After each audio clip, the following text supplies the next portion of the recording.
രണ്ടൊരു പാട്ടും കൂടെ ഞാൻ പാടിക്കോട്ടെ.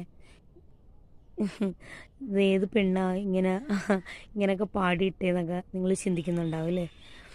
നമുക്കെല്ലാവർക്കും പൊതുവെ പാട്ടുകളും എല്ലാം ഇഷ്ടമുള്ളതല്ലേ. അതുകൊണ്ട് ഞാൻ രണ്ട് പാട്ടും കൂടെ ഇടുവാണ്.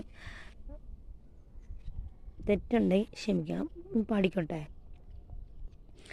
കൽബിൻ്റെ തീരത്ത് നീയെത്തും നേരത്ത് തങ്കക്കിനാവിൻ്റെ കൊടിയിലൊരു പണ്ടത്തെ പാട്ടിൻ്റെ ശീലുണ്ട് ചുണ്ടത്ത് തുമ്പപ്പൂച്ചയിലുള്ള ചിരി നിനക്ക്. അപ്പോൾ അടുത്ത വീഡിയോ കാണുമ്പോഴേക്കും